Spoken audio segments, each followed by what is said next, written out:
Yeah, and just building confidence, right? Getting such a huge breakthrough offensively, get 2 goals in that. Does this sort of mark a breakthrough for the team where it'll be easier to get goals now that the team has scored a couple? No, I think it's a game-by-game scenario. I'd like to think that obviously Jake has scored 4 now. He's the second highest scorer in the league. And then Callum getting on the score sheet was big. So we're getting goals from different areas of the fields now, and different areas of the field and different players. So yeah, I think from a confidence standpoint, it helps us. But you don't get nothing in the next game from the last game. You have to go and create it again. But we've been creating chances every single game. We're out possessing every team that we play against. We're out passing every team that we play against. And I think in most cases, we're out shooting every team that we're playing against. We just need the quality in the big moments. After such a big win at home in front of the fans during a dark and stormy night, what were the emotions like in the locker room after that one?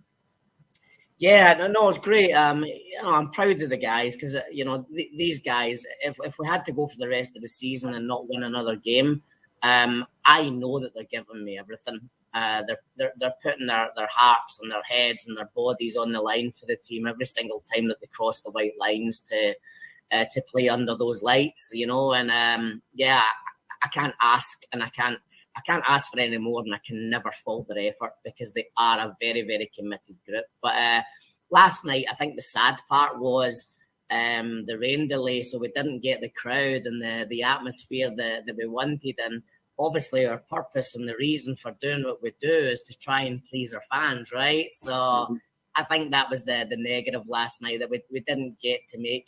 But I think a lot of those people probably watched it on ESPN Plus, so I think the fans were still with us. They just weren't there in person. So a little bit sad that we didn't get to enjoy it together after the game with the thousands that have been showing up in their droves. And but yeah, there was a loyal few there, and that it was great to see their happy faces after the game. After this, you all have 2 games on the road, I believe, for the first time this season, the 2 in a row there. What's that going to be like being away from home for the next 2 consecutive weeks? Yeah, I mean, it's all part of it. I think the negative in this next one is we're playing now our 3rd game in 7 days, and we're playing against a team who only they played last weekend. So it's a really hard dynamic to go and a couple of injuries. Jamesy Thomas broke his wrist last night as well, and Danny hurt his hamstring. So, but we put our belief in it. It was just as much quality. The negative is we're on the road. The positive is it's only a couple hours down the road. Like Greenville's a 3-hour drive. Lexington's 2.5-hour drive. All these guys have played in college or in the pros, so it's almost like playing a home game because it's so close. So it's a different story when you have to fly to Fresno, California. It's a little bit harder. So we're not going to complain at all.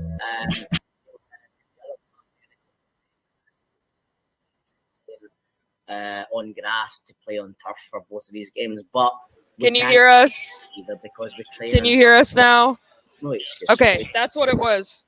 All right, we should be good to go now. Should I test mine or no? What will be your keys to success in this one? Score more goals than our opponents. I think obviously as we go away from home, there's going to be a little bit of different flavour in how we approach the game.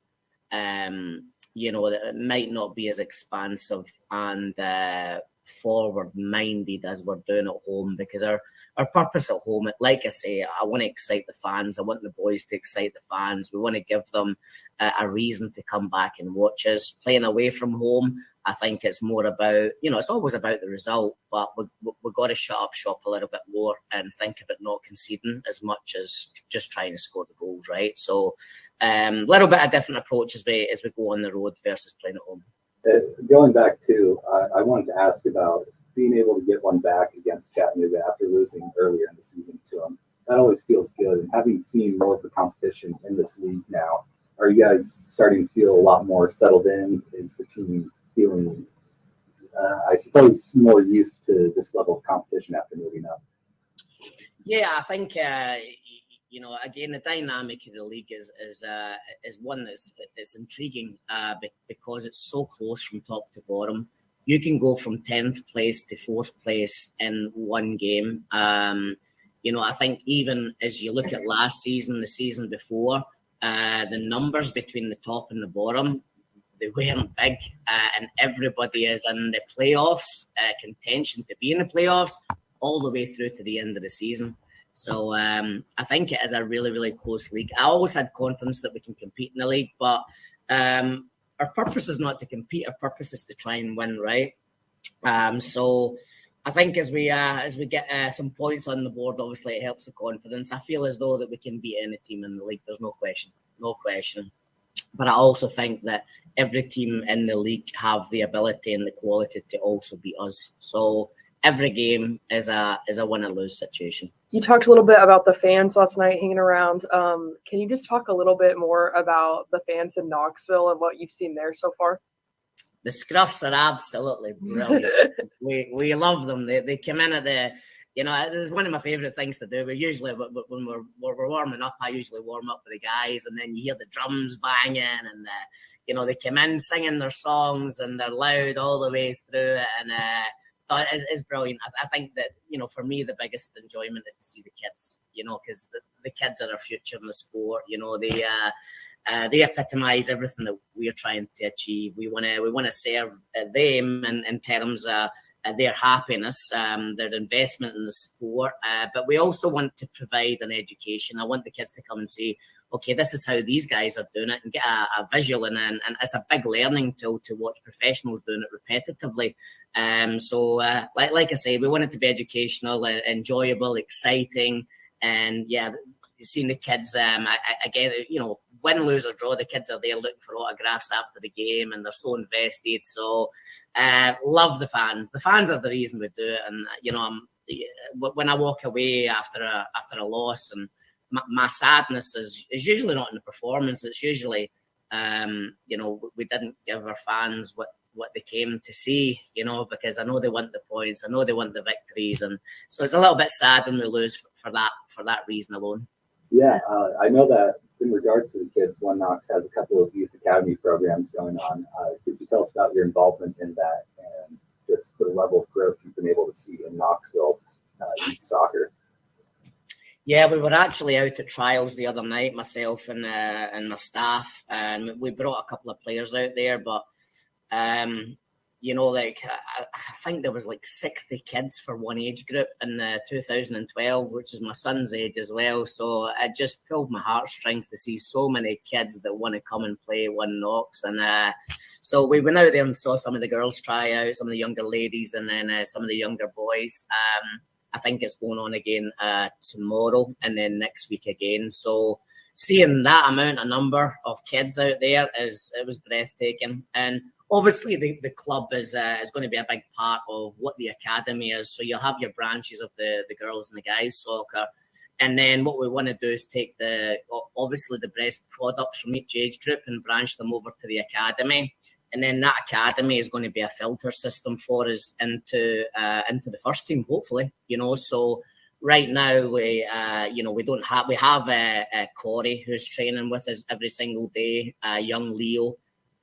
Santos is in and out. He'll come in his summer training with us, but I want in 2 years' time, in 3 years' time, to say we have signed an academy kid from One Knox, from the Knoxville area. So that's I'd like to think in 7 years' time we've signed 4, 5 kids, and we don't have to go to England or Scotland or Australia, wherever it may be. We want to grow our own talent here in this city because there is a lot of talent, and so that excites me. It excites me because we have the opportunity to build something special that has a filter system from grassroots straight to the professional level. Yeah, I was just going to say, hopefully the longer that you guys are in Knoxville, the more it kind of expands, because as we've seen with our sports here at the University of Tennessee, if the team is well established, the fans are loyal. Will come if you win or lose, as we've seen with football for years. But of course, it's always better when you win, and we've been lucky with that for the past few years with our sports here in Knoxville. Yeah, Yeah, I mean, like I said to you previously, I can't wait to get to a football game. That really excites me to get out there and see the atmosphere and maybe even do a wee bit of tailgating, right? Yeah. Part of it. You got the Tennessee River right there too. Do some sailgating. Yeah. Sounds like a plan. All right. Thanks so much for joining us, Coach. As always, we hope to see you next week. And yeah, as I said, we're joined with head coach of One Knox SC, Mark McKeever, and we thank him so much for coming on our Wednesday shows every week. Thank you very much. Always a pleasure. Thank you, and appreciate the support, guys, as well. Thank you so much for your time. That was our interview with head coach Mark McKeever, the head coach of One Knox SC. I'm Chloe. This is Devin. We are down at Fieldhouse Social Wednesday night, sponsor for Rock Solid Sports at 2525 University Commons Way. We thank them for their support. American craft food, beer, and cocktails. A 21-foot digital big screen TV indoors, which you can see behind us if you're watching this stream, and plenty more TVs throughout the restaurant in a back patio, open at 11 a.m. Wednesdays through Sundays, and open at 4 p.m. on Mondays and Tuesdays. Devin, you covered the One Knox game last night. What did you think of that interview with Coach? Oh, well, Coach McKeever is so amazing because he's just got so much passion for the game of soccer. You can tell he loves it so much. I got to sit really close in, so I could just see, I'm pacing up and down the sidelines, telling the guys where to go, what to do. And I will say, One Knox, they really outplayed Chattanooga that game. They won 2-0. They had a lot more chances, a lot more shots on goal. I thought they played really good teamwork, really well disciplined. But things got really chippy in the second half. I mean, the two teams started committing more and more penalties against each other. And there was even almost an incident that happened towards the end of the second half where the teams had to be separated and a bunch of extra time got added on at the end. But also I wanted to shout out all the fans that did show up to the game. There was, considering the circumstances, it was like a monsoon that came in yesterday. Anybody that was, out and about last night or in the evening yesterday felt it. And even still, there was a contingent of fans that waited until the start time, which was around 9:15, 9:20 p.m. And there was still a contingent of fans that showed up, and they were loud and they were energetic. So I think pretty soon, as long as One Knox, keeps winning these big rivalry games like this, then they're going to end up, attracting more and more fans. And I think I really like the direction that this team is heading in. Yeah, absolutely. And we have so much fun with him every week interviewing him, and we hope to have him on next week as well, wherever he may be. And yeah, we look forward to it. Let's take our first break of the show, and we'll come back. We got a lot to talk about, fall sports news. There's multiple things we got to cover here in just a few minutes. You're listening to Rock Solid Sports on Volunteer Radio, 90.3 The Rock. Volunteer Radio is supported by Fieldhouse Social and University Commons. Hosts a Wednesday night Rock Solid Sports broadcast at 7 p.m. Fieldhouse Social serves American craft food, beer, and cocktails. Featuring UTN Pro Sports on digital TVs around the restaurant 7 days a week from 11 a.m. to 10 p.m. FieldhouseSocial.com and their Facebook page for news and more. Volunteer Radio receives support from Tennessee Smokies Baseball, the AA Southern League affiliate of the Chicago Cubs, whose 2023 regular season schedule features 6-game homestands Tuesdays through Sundays at nearby Smoky Stadium in Kodak against the Chattanooga Lookouts, Mississippi Braves, Birmingham Barons, and more. WUTK's Rock Solid Sports covers Smokies baseball all season long. SmokiesBaseball.com. Link up at WUTKRadio.com. Hey, this is Ben from 3-Star Revival. You're listening to Volunteer Radio 90.3 The Rock, Knoxville's home for classic alternatives. The Rock thanks The Hill, 1105 Forest Avenue, back corner of the fort, for sponsoring and hosting Friday night Rock Solid Sports at 7 p.m. The Hill Bar and Grill is the campus destination for wings, beer, and sports. The Hill makes every day an occasion, from Burger Monday to Wing Wednesday to Fried Fish Friday. Each week has a new flavor at The Hill.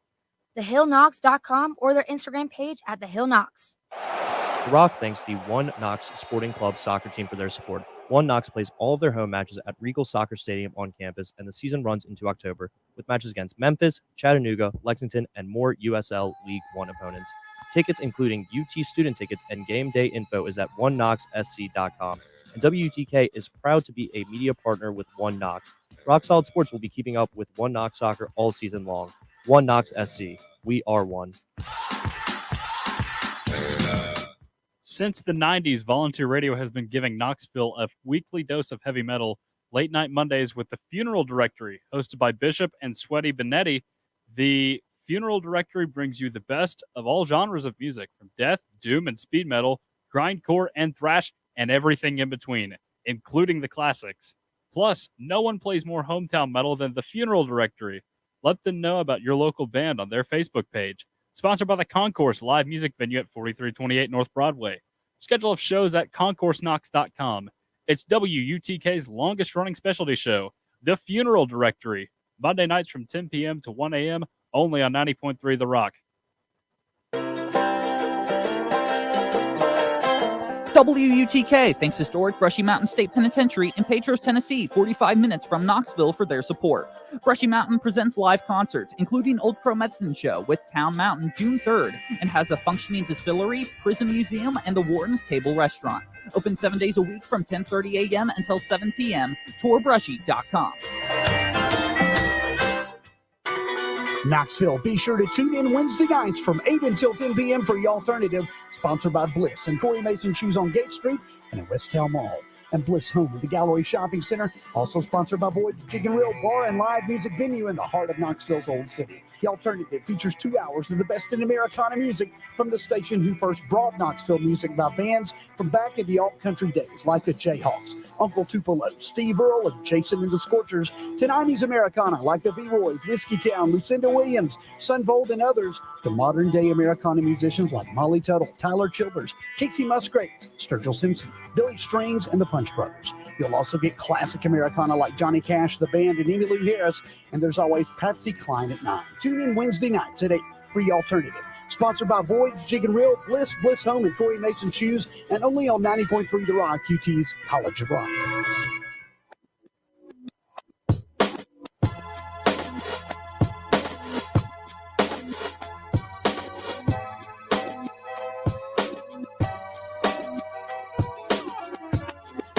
Welcome back to Rock Solid Sports. It's Wednesday night, and we have a lot to cover. I'm going to throw it to Dom really quick because he was there for that interview. Mark McKeever playing Chattanooga last night, One Knox SC. You were there at this interview. What did you What do you think about what all he said this week?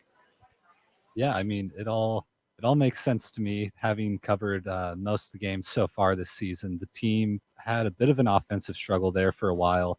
So very excited to be able to get such a big dub against Chattanooga with 2 goals coming in that game after having some offensive woes there for a while. Just the team had lots of great opportunities, just wasn't able to convert. So I think it's really a sign of better things to come for this team after getting a bit of a breakthrough. And you know, it's always fun to interview McKeever. He loves this area. It's very obvious. He's got a lot of passion for this team. And what he's doing with the club, building it from the ground up, it's pretty remarkable. Yeah, absolutely. It's always awesome to talk to him, for sure. We got to transition over to some Tennessee news. We are here at the University of Tennessee, so we do have to talk some Vols here, of course. And there's a lot of news. I don't even know what to start with. I guess we'll start with the one that was announced most recently on Danny White's Twitter. There is a whole plan being formed for an entertainment district over there right outside Neyland Stadium, a hotel, and whatever said entertainment district might consist of. Looks like it's going to be on top of G10.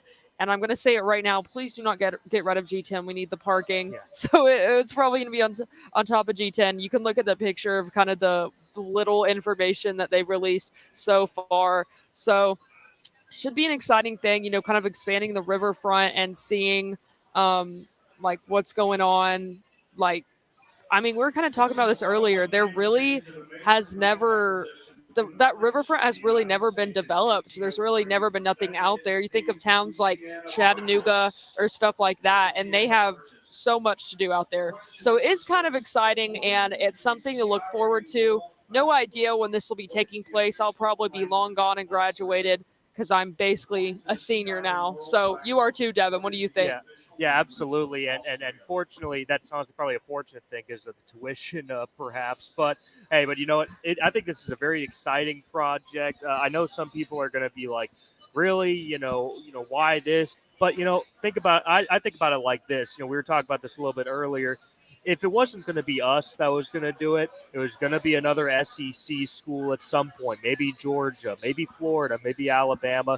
I like this approach that Tennessee is thinking about the future. I think a lot of that thinking is what's helped Tennessee get way ahead in the NIL space and recruiting. I mean, Tennessee was one of the schools that really thought ahead when it came to that as well, and it's really paid off. Now, as another big part of our news is not saying that NIL had anything to do with this, but another big part of our news is a huge recruiting update, a big time 6'5" defensive end coming into Tennessee, who could be really, really good. Some pro NFL scouts are really raving about this kid that we just got recruited to the defensive line. So Yeah. hey, these kinds of things, they're going to help build up recruiting. They're going to help attract more people to the school. Overall, I think it's probably going to be a positive.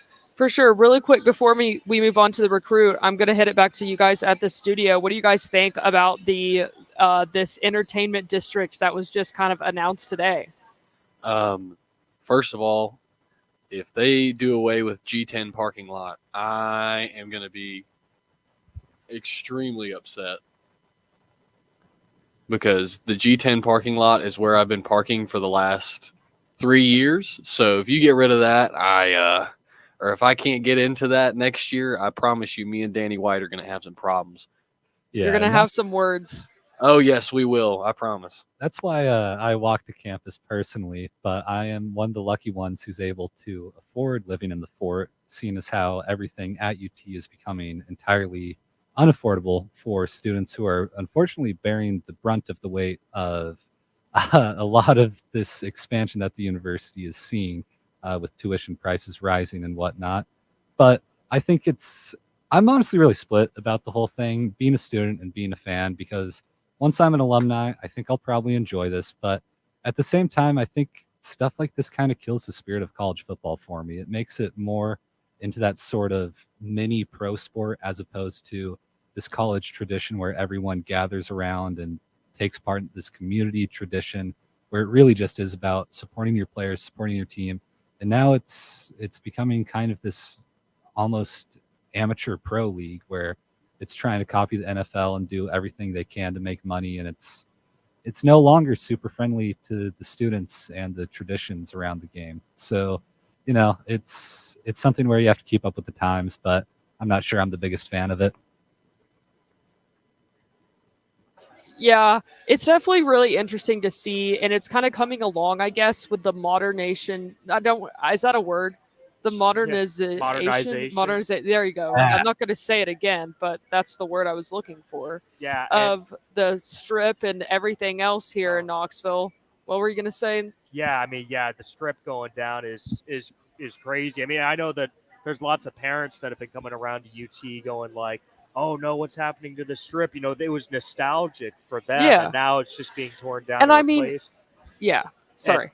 Sorry. What were you gonna say? Well, Chloe? campus always changes. They're always constantly building new buildings and stuff like that. But it's just as far as like the housing thing, it being a hotel and the food and restaurants coming over there. While over here on the strip, the restaurants that have always been here for years, the bars, all that, it's now becoming housing. So it's kind of wild how that plays out. Kind of ironic. What this reminds me of is going back to, again, USC and UCLA joining the Big Ten. It's like, wait a second.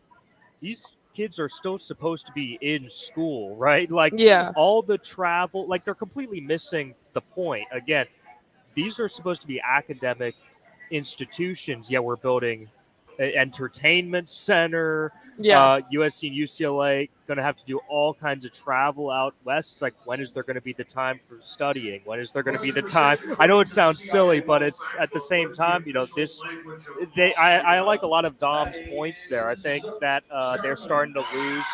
They're starting to lose the point there. But hey, at the end of the day, change is going to happen no matter what. I got to shout out my dad. He always tells me the only thing that's constant in life is change. Change is the only thing that's constant. So it's going to come around no matter what. Yeah, absolutely. So yeah, that's I guess some of the biggest news coming out of today for the University of Tennessee. Also, Tennessee got this new recruit from the NFL Academy in London, Emmanuel Okoye, and it is big news. This just officially happened today, but I know it's been talked about this recruit over. He is huge. He is, I'm trying to find the measurements. I think it's 6'5", I think it's and like 6'5", 250, something 250. like that. He's a 4-star recruit, but yeah, scouts absolutely raving about this kid, though. Yeah. So crazy measurements, jumps, stuff like that. But he has not played football for long. Obviously, he's from over in the UK, but it's going to be, he started going to the NFL Academy over in the UK. He's not Nigerian, right? So it's going, a native of Nigeria. So it's going to be really interesting to see how this happens with someone who has not, grown up like a bunch of these other kids playing football all their life. Someone from Nigeria or from, a training academy over across the pond, if you will, and see how that plays out when he put his physical skills to the test. What do you guys back at the station think about Emmanuel Okoye? Yeah, I'm really impressed with this recruit. And I mean, I always love when colleges recruit internationally. I think it's a lot of fun. It's a good way to engage different cultures in one of our most precious pastimes, or entertainment, sports, whatever you want to call it these days. But, we've had guys in the past too. My mind always goes to Santiago Vescovi, native of Uruguay, coming over to UT. And then seeing him develop his little bit of a Tennessee accent. I think it'll be really cool to be able to see another guy do that for our football team this time instead. And obviously it's big in the growth of the international game for the NFL too, who's really been trying to venture into that European market, and having someone who is a NFL Academy prospect out of the UK playing in college football, it's probably going to draw a lot of eyes over our way. I think you guys said it really well. He's got good measurables. There's a lot of buzz around him coming over here. So I don't think that there's any reason to not be excited. He's a 4-star recruit. I mean, it's awesome. Yeah. Yeah, super cool. Like you guys were saying, the international players are always so interesting. We usually see them, on our like basketball teams and stuff like that. But for football, this is something kind of new. You don't see that. So it's going to be really fun to get into that and see how that plays out and get to know him, as a recruit and as a person, as an athlete. Moving on forward, baseball. Let's get into baseball. Tennessee beat Belmont yesterday 9-5 on Senior Day, and they are finishing their season on the road down in Columbia at South Carolina. So yeah, this was, the last the last midweeker and the last home game pretty much of the season, the regular season, and they're going down to South Carolina. But this whole season as a whole, looking at it, and now they're going to South Carolina, it makes me a little bit nervous. I won't lie. South Carolina has had some pretty good wins under their belts, but they have a few key injuries happening as well, I believe. So it's going to be interesting to see how this plays out. As far as a sweep, I think you would be very hopeful for a sweep. Everyone will, but I don't know if that's going to happen here in the SEC. But I'm really hoping that the baseballs finish strong. And looking back at this season, it's kind of been a bittersweet one. There's been some really great, awesome moments. But as far as it being considered a rebuilding year, what do you think of that, Devin, as far as baseballs or anyone else at the station? Yeah, the season overall as we're wrapping up on the regular season play for Tennessee baseball. Yeah, I could see that case being made. Again, I know a lot of people are disappointed because there was such a huge amount of hype up for Tennessee this season. They started out the year, I believe, in the top 5. 5. But baseball is really fluky. It's really weird. There's so many moving parts and pieces, moving around. I don't think people expected, Wake Forest, for example, to be as incredible as they've been. The Demon Deacons have been outstanding this season, number 1 or number 2 through most of the year. So, surprises like this do happen. I think the team, Tennessee as a whole, does have the talent to win the World Series. I've always believed it about this team, but they just got to stop making the dumb mistakes, the errors, and they got to start playing much better as a team. I think when you bring in a lot of transfers like this in baseball, it just messes up some of the chemistry. Like the team last year had incredible chemistry. But we'll see. This is a huge series at the end. It seems like Tennessee's always playing South Carolina at the end of this, and at the end of a season across all the sports. Just a huge matchup. So yeah, this is a great rivalry. South Carolina's an incredible team. I know just recently they were number 5 or number 6, something like that, and they've dropped a little bit. Yeah, they were number 6.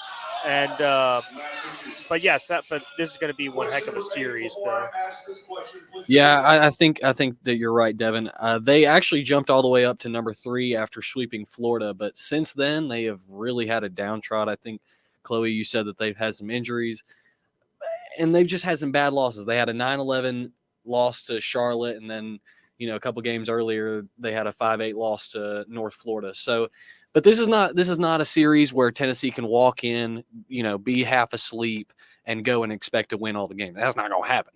Obviously, Tennessee has needed to put their full attention on every single series this year because it hasn't been that year for the Vols. It's not like last year where you just kind of waltz into away series and expect to take all 3 games.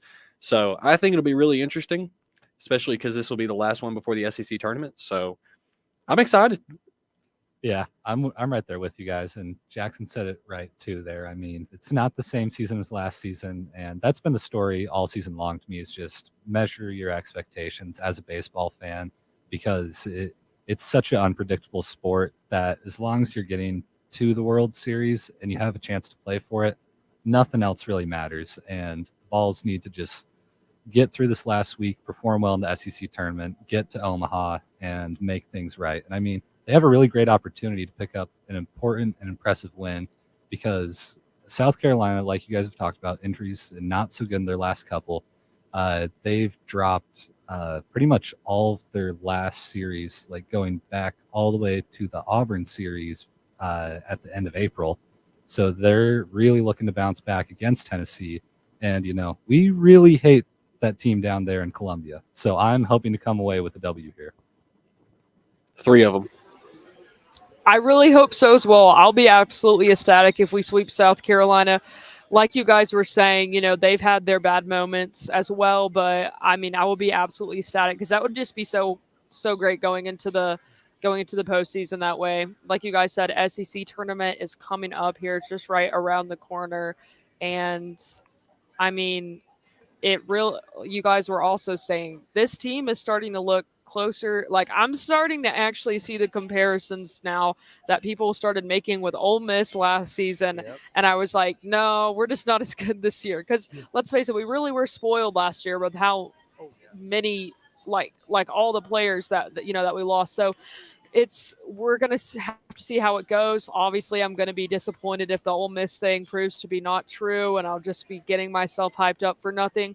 But I guess it's not really nothing, because at the end of the day, this is a learning team, and, we still had some awesome wins. So, meanwhile, we got another team, though, that's looking pretty good heading into the postseason here, right, Chloe? Yeah, Tennessee softball, number 4 overall seed. Devin had some feelings about the seeding this weekend, didn't you? Yeah, okay, I'm just going to rant just for a second here. The rankings to me make absolutely 0 sense outside of the top 4. So, yeah, Oklahoma, UCLA, Florida State, Tennessee. They got that absolutely right. I have no disagreements with that whatsoever.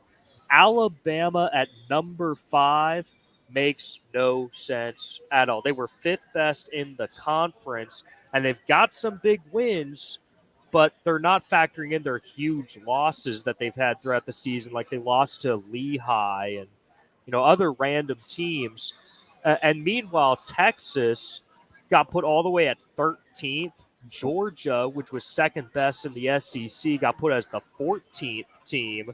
And Clemson, who might have the player of the year in Valerie Cagle and has been incredible in the ACC, gets put as the 16th seed.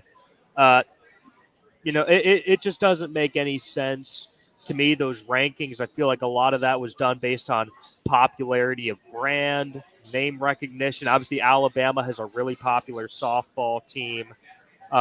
So I feel like that just has to be the reason, because that was an absolutely egregious ranking. And Oklahoma State at 6 wasn't that great either, because they've been terrible recently. I mean, earlier in the season, yes, but the Cowgirls have really gotten on a cold streak. So a lot of people, and even when the videos were getting put on YouTube and other places in the internet, lots of other people agree with me as well. Throughout the comments, everybody was saying Alabama at 5, really? Just doesn't make any sense to me. Anyways, that's just my mini rant on that. But Tennessee, they got put at number 4. I think that's the right spot, and they'll be going up against North Kentucky on Friday night. Should be a win. But then Louisville and Indiana are also in our field. Those are some dangerous offensive teams. Indiana's hit a lot of home runs, but the Big Ten and softball is kind of weak. So we'll see how they can handle Tennessee's elite pitching. Yeah, absolutely. It's been just so, can I just say, it's been so exciting and so awesome to watch this team after one that, like, I kept up with them last year, but this year it's really awesome to see them succeed. And like they have such awesome players that just like Kiki Malloy. She just Yep. Both Kiki Malloy and Ashley Rogers both are in Yeah. the top 10 for player of the year. Exactly. And they both have, especially Kiki Malloy, I think is a really strong chance to win National Player of the Year. Exactly. As So far it's as facing amazing.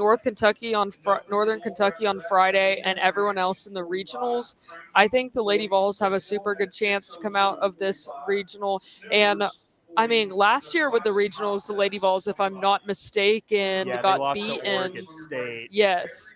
So they didn't make it out last year. I think this year it's going to be very different. And I think the Lady Vols will go on very far. And I think they're going to make it down there to Oklahoma, and I hope at least. What about you guys? Yeah, absolutely. I'll keep it simple. If we don't make it out of the regionals, I am crying myself to sleep. There's no way this team should not make it out of regionals. It's an exceptionally talented team, and it would be almost, I would say it'd be even more of a shame to see this team lose than it was to see our miraculous baseball team of last year lose out early. The team is far too talented to not take that opportunity. Yeah, I'm going to hop in the same boat with Dom. I'm going to keep it that short. I think he's absolutely right. He hit every point that I would have hit. Yeah, for sure. I'm just saying, like last year, we all expected Lady Vols to make it out of the regionals, but this year they've just gotten wildly better, and they were already pretty good last year. So I have no doubt that they got it this year. And yeah, like I said, it's been so exciting to watch them the whole regular season, and I mean they're the SEC champions, so. They have regular season and tournament champions. Yeah, pretty exactly. amazing. And they were leaps and bounds ahead of the rest of the conference.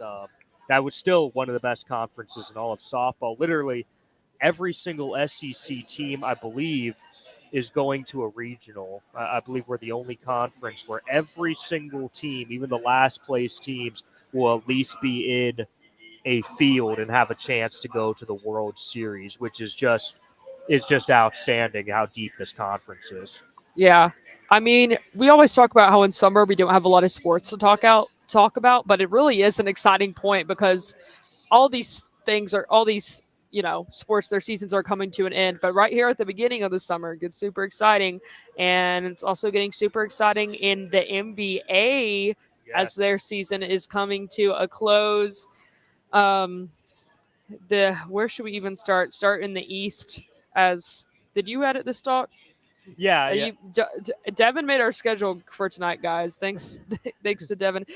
Starting in the East, some updates with that as well. On Friday, we got the conference championships, right? Yeah. Starting. So. Yeah, for the NHL, yes. So let's start with the NBA. Let's go Okay. to let's go ahead and go to the NBA and talk about what's happening over there. Okay, yes, the Celtics Heat that Yeah. begins tonight. Eastern Conference Finals Game 1. That will start at 8:30 in Boston. Incredible rivalry, of course, after the Celtics beat the Philadelphia 76ers in Game 7. Of course, the Sixers fire Doc Rivers very interestingly. I think it's the right move. He's coasting off that 2008 championship forever. He's a good coach. It doesn't seem like he's the one that can take him all the way. You So gotta give him some time, man. How do y'all feel about I that? think that he's had fire? enough I gotta time. ask. There's been enough Game 7 losses under Doc Rivers' belt that I think that it's okay to move on from him. He was in the Clippers for a really long time. Yeah, I know, but I hate the Sixers, so I'd love to see him continue to lose close Game 7s like that. He said you got to give them some time to continue losing. yeah, Yeah, I have never personally been too much of a fan of the Sixers, but I mean, after the comments Embiid made about his team not helping him when he had 10 points, after his MVP season, I can't say I'm too big of a fan of the guy, but that was a real exciting series. I mean, Jason Tatum putting up the most points in a Game 7 ever. Incredible. Yeah, and he's only 19. Jason Tatum, he's not 19. Stop. He's not 19. Spread misinformation like that is not funny. No, but I think Joel has always been a conflict of interest in my heart. I think when you shoot as many free throws as you do, I mean, that's a free throw shooting team. When you got James Harden, Joel Embiid on the same team, that's 50 a game. Yeah, you'll combined. be lucky if you see any basketball being played. But no, in all seriousness, Joel had a great season, but I really do disagree with what he said after the game. Like you said, Dom, it's just, come on, bro. You can't say that. You didn't get the win, but I mean, you pushed it to 7 games against a very, very good Celtics team. This is a team that has every right and has every chance to win the NBA Finals this year because, well, unless Jimmy Buckets goes and has, 50-point games all 7 games. But we saw it last year. Jimmy Butler had a great series against the Celtics, but that last shot in Game 7, his legs gave out on him, and it came up about a couple inches short. So we'll see. I think both teams are going to be poised to win it, but I've got my money on the Celtics if we had to put money on it. Yeah, me too. I think the Celtics have this one. I think it will definitely go long. I think it'll be a long, hard-fought series, but the Heat just don't have the depth that the Celtics do. I mean, Jason Tatum, Jaylen Brown, the names don't even end there for the Celtics. Yeah, Malcolm Brogdon. Mm-hmm. Yeah. The boy Grant Williams. He needs to get some minutes. Feed that man. Always have to shout out the VFLs. But Miami, I mean, it's really just Jimmy Butler down there. And my goodness, it is Jimmy Butler down there because he's been incredible all playoffs long. And sometimes it can feel like he goes into hibernation during the regular season because you don't hear all that much about him. But playoffs come around, and all of a sudden he is on everyone's map. Back to Jimmy Buckets timing. Yeah, that's very good. And it's also funny to think just a few years ago, the 76ers had Jimmy Butler on the team. And who knows if they would have just kept him. And then speaking of Joel Embiid and the MVP, in my opinion, the real league MVP of this season won last night. The Denver Nuggets defeat the Los Angeles Lakers. Thrilling Game 1 game. Jokic has an insane triple-double performance to put the Nuggets over the top. But the Lakers fought back. Anthony Davis had an incredible game. LeBron James had a really good game. Even though he had a costly turnover at the end. I just got to throw that in there. But yes, the Lakers, though, they fight back in the game. I think that's a series that definitely could go the distance just because Denver won Game 1 and just because the seed is drastically different. I think this Lakers team is way better than a 7 seed. They are clicking at the right time. I think this is still one that's going to go the distance, but I still think Denver is going to come out on top. And Jokic, man, I mean, I'd like to hear what you guys thought about that performance. Absolutely incredible. And I think he showed him and Embiid's comments that he probably should have won league MVP for the 3rd straight year, especially considering that Mark Jackson left Nikola Jokic out of his top 5. Just think about how big of a difference that would have made if Jackson had at least put Jokic at number 3 like he planned to. Well, I mean, I can't remember the last time Nikola Jokic didn't have a triple-double game that just blew my mind. This man literally eats, breathes, and sleeps them. It is crazy. That and Jamal Murray has been on such a tear. It's back. I mean, he is back in full force. The Timberwolves started off the playoffs against the Denver Nuggets, and Jamal Murray was cooking us to a level where I was just sitting there with my hands in front of my face, like looking every other like 5 minutes, and Jamal Murray was making like the most insane shot I've ever seen. So when he's playing at the level he's playing at, and then Jokic obviously has been playing at this level for 3 years now, 3 years straight. You know, Devin, I thought you made a good point. It's hard. It was definitely a hard argument for Embiid over Jokic, especially with Mark Jackson's brain fart on a vote. That was just kind of silly. For him to even come out and admit that was even sillier. I would have never admitted a mistake like that. But that's probably just my pride talking. But yeah, I think this one definitely will go the distance. And Devin, you almost said something nice about LeBron, and then you followed it up with something not nice about LeBron, which is in Devin. Hey, it's true though. It's true. He literally did turn it over at the end. Yeah, he did, but I mean, let's give the old man some credit. LeBron is out there at what age? 40 now? Is he 40? No, he's 37. Stop playing that man. Like okay. Well, he's a little bit off. Stop making up ages. He's off. He's not quite off in the retirement helm yet, but man, Nikola Jokic, yeah, he's been incredible. And like you said, Jamal Murray too. That Nuggets team is just an expert display in team building because they've really built so perfectly around Jokic because they have off-ball shooters that can draw guys to him, and it just seems like everyone on that team can draw guys like a magnet to him, and then they end up playing the most beautiful basketball you've ever seen. Just the level of play you see out of Jokic is absolutely unbelievable. He's driving to the lane while he's massive, like not even just height-wise, like dude is built too. Like you maybe don't see it underneath the layer of fat above it, but man is strong. Serbian strength right there. The man is incredible and just dishes the rock effortlessly. And his hands are so big and it's just flying off his hands so fast when he's passing it.